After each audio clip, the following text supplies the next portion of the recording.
ಈಗ ರಾಜ್ಯಸಭಾ ಸದಸ್ಯರು. ಇವಾಗ ಈ ಕ್ಷಣದಿಂದ ಅವರು ರಾಜ್ಯಸಭಾ ಸದಸ್ಯರು.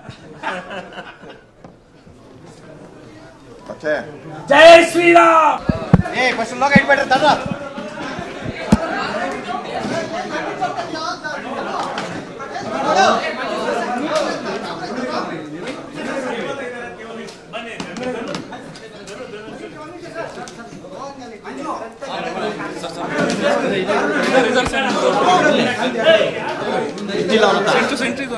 माता की भारत माता की जिंदाबाद जिंदाबाद.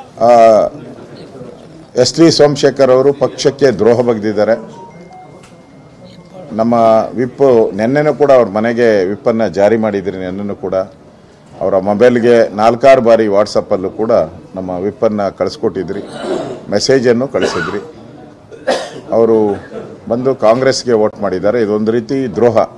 ಅಲ್ಲಿನ ಜನ, ಯಶವಂತಪುರದ ವಿಧಾನಸಭಾ ಕ್ಷೇತ್ರ ಜನ ಆಯ್ಕೆ ಮಾಡಿದ್ದವ್ರನ್ನ BJP ಸಿಂಬಲ್ ಮೇಲೆ ಆಯ್ಕೆ ಮಾಡಿದ್ರು.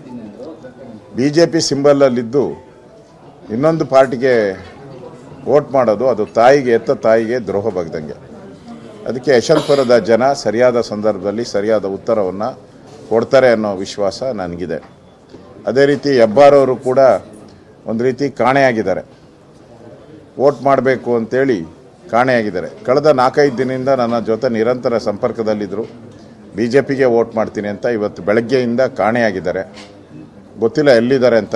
ಹುಡುಕೊಡು ಅಂತ ನಾವು ಕೇಳಬೇಕಷ್ಟೇ. ಈಗ ಎಲ್ಲಿ ಇದ್ದಾರೆ ಅಂತ ಹುಡುಕ್ಬೇಕು ಅವ್ರನ್ನ. ಕಾಣೆಯಾಗಿದ್ದಾರೋ, ಬಲಾತ್ಕಾರವಾಗಿ ಎತ್ಕೊಂಡು ಹೋಗಿದ್ದಾರೋ, ಏನಾಗಿದ್ದಾರೆ ಗೊತ್ತಿಲ್ಲ ನಮಗೆ.